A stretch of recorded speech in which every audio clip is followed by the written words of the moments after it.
코콕 박사의 지식충전소 2023년 10월 이달의 이슈, 이 이슈를 준비했어요. 13년 10월 일본의 전자회사인 도시바가 올 연말 상장 폐지한다고 발표했는데요. 도시바는 어떤 회사이고 어떻게 지내왔고 왜 상장 폐지까지 가게 되었는지 알아보죠. 국내 유통업계 거물, 이마트와 신세계 백화점을 가진 신세계가 파격적으로 사장단 인사를 단행했는데요. 그 배경이 무엇인지 살펴보았어요.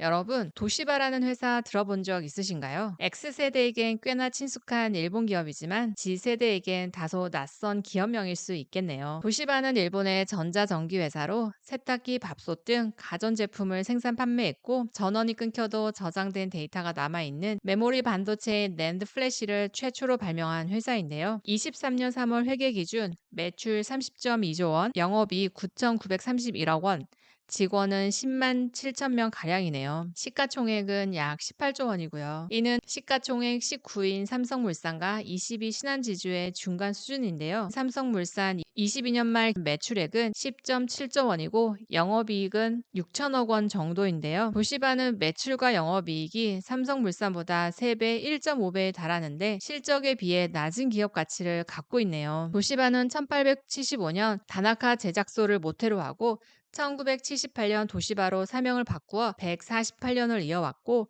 1949년 도쿄 증시에 상장했는데 74년 만에 상장 폐지되며 수면 아래로 가라앉네요. 테크 기업의 핵심이라 할 수 있는 반도체와 컴퓨터에서 압도적 기술 혁신을 선보인 기업인데요. 1890년 일본 최초 백열등 생산, 1959년 브라운관 컬러 TV와 전자레인지 생산, 1977년 하드디스크 생산, 1984년 낸드 플래시 메모리 발명, 1985년 세계 최초 노트북 컴퓨터 출시, 1995년 DVD, 2005년 HD DVD를 발표하는 등 앞선 기술을 보유했거든요. 지난 100여 년 기업 역사에서 많은 기업이 사라져 갔는데요. 미국의 컴퓨터 회사인 컴팩, 일본의 전자기기 회사인 샤프, 한국의 대우그룹과 휴대폰 회사인 펜텍 등 모두 이제는 기억 한켠에 남은 회사가 되었죠. 도시바는 왜 역사 속으로 사라지게 된 걸까요? 이 사건이 결정적 도화선으로 작용했는데요. 2015년 부당한 방법으로 실적을 부풀려 계산한 분식회계가 발각되어 실적을 정정 발표하고 사장 히사오 다나카가 사임했는데요. 무디스 신용 등급이 투자 적격 신용 상태 적절해 Baa3에서 2단계 하락해 투자 부적격, 현재 이행 능력 있지만 악화 가능을 나타내는 Ba2로 떨어졌는데요. 이때 2008년부터 12년까지 1,500억 엔이 넘는 분식회계를 저질렀다고 해요. 이 사건 후 도시바 경영에 악재가 계속해 왔는데요. 2016년 의료 사업을 캐논에 매각, 2016년 백색가전 사업을 중국 메이더 그룹에 매각, 2017년 도시바 지주회사 체제로 전환하며 사업부 분사 시작, 2017년 플래시 메모리 사업 지분 50%를 미국 컨소시엄에 매각, 2018년 PC 사업을 샤프에 매각, 계속해 사업을 매각하였는데요. 그러다 2021년 영국 사모펀드 CVC 캐피탈이 도시바 인수에 2조 3천억 엔을 제안하자 이어 다른 해외 펀드들도 제안했고 23년 3월 일본 산업 파트너스의 2조엔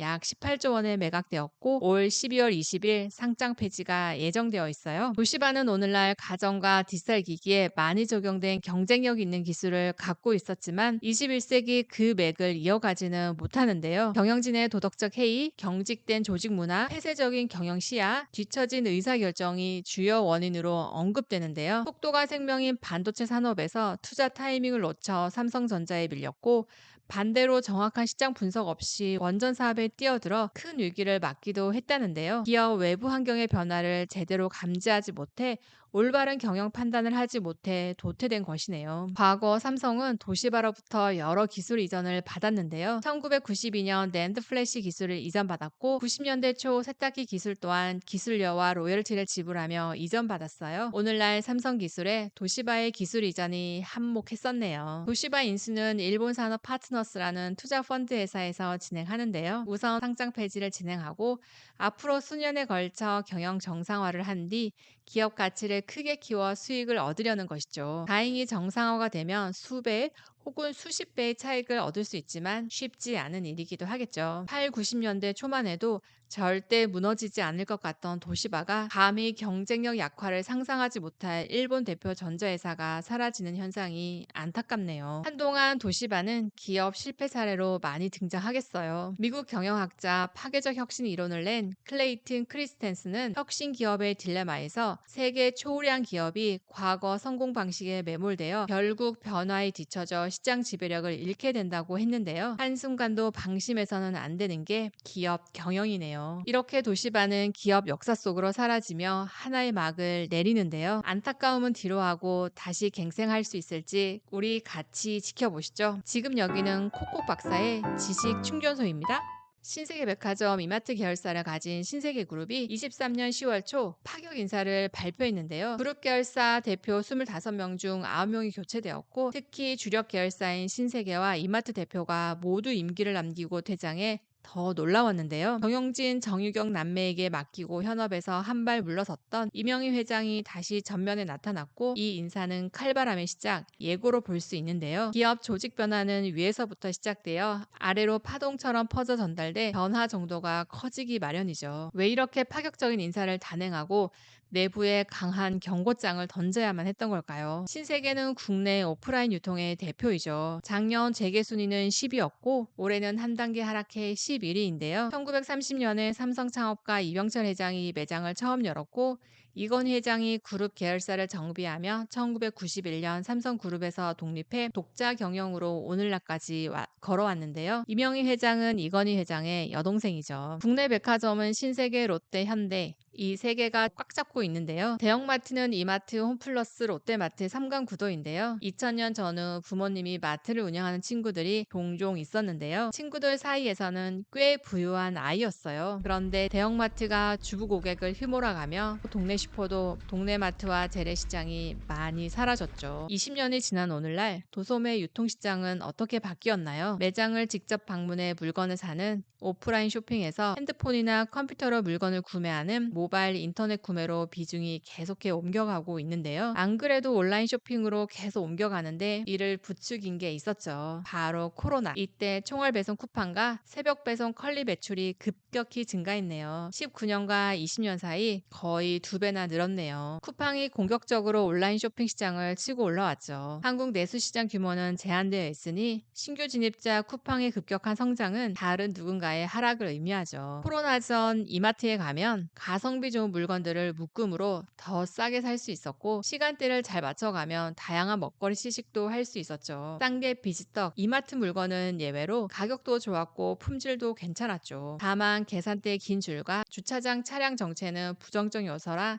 이마트 들러 쇼핑하려면 한두 시간은 잡아야 했고요. 그때는 직접 들러 카트 가득 물건을 실어오는 게 주말의 일상이기도 했는데요. 어느 순간 온라인 구매가 오프라인보다 더 커져버렸네요. 앞집도 옆집도 아랫집도 윗집도 매일 아침 새벽 배송 총알 배송에서 온 박스들이 가득 놓여 있고요. 온라인 쇼핑은 계속해 우리 생활로 폭을 넓혀 들어오고 있네요. 온라인 쇼핑이 늘어나는 또 하나의 이유는 바로 가족 구조가 변하고 있기 때문이기도 한데요. 한국 1인 가구는 계속 늘어나고 있네요. 4인 가족은 일주일에 한두 번 마트에 들러 장을 보아야 하는데요. 가공식품뿐 아니라 신선식품, 채소와 과일, 고기와 생선 등도 함께 사서 집에서 직접 요리해 먹는 게 일상이었죠. 1인 가구는 어떤가요? 마트에 잘 안 가죠. 갈 필요가 없기도 하고요. 집에서 요리하기보다는 간편식 조리나 외식이 훨씬 편리하거든요. 혼자 먹으려고 재료를 손질하고 요리하고 설거지하는 건 꽤나 번거로운 일이잖아요. 집에서 요리를 안 해 먹으니 금방 시들거나 상하는 신선식품보다는 오래 보관할 수 있는 가공식품이나 냉동식품을 주로 구매하기도 하고요. 또 1인 가구는 젊은 세대가 많아 디지털 기기 사용에 전혀 불편이 없는 이들로 대형마트의 주 소비층인 5, 60대 주부 고객보다 온라인 쇼핑에 훨씬 친숙하죠. 1인 가구는 전 세계적으로 증가 추세인데요. 유럽은 이미 2017년에 30%를 넘었고, 스웨덴은 절반 이상이 1인 가구이고요. 미국도 2018년 30%에 다다랐고, 한국은 2019년 처음으로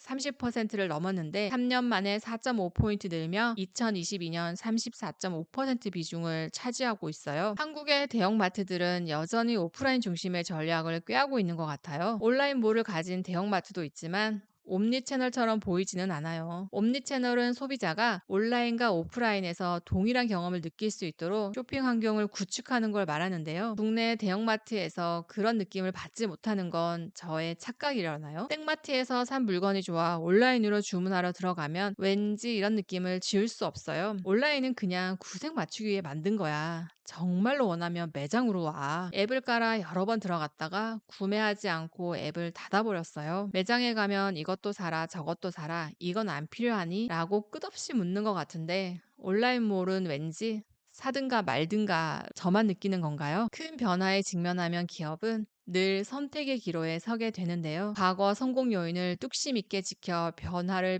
버텨낼 것인가? 아니면 강점을 버리고 변화의 파도에 올라타 위험을 감수할 건가? 과거 경쟁력을 내려놓는 게 늘 옳은 거라 할 수는 없는데요. 최악의 경우 경쟁력을 모조리 잃어버릴 수도 있거든요. 변화로 만들어진 새로운 시장의 그라운드 룰은 완전히 다르니까요. 하지만 또 너무 뚝심 있게 자신을 믿다 역사 속으로 사라진 기업 사례도 우리는 많이 보았죠. 로또 번호도 우리의 인생도 기업의 전략도 모두 선택의 문제이네요. 신세계는 내년 어떤 변화를 만들어낼지, 어떤 도전으로 왕자를 지킬지 너무나 궁금하네요. 오늘은 여기까지. 이상 콕콕박사였습니다.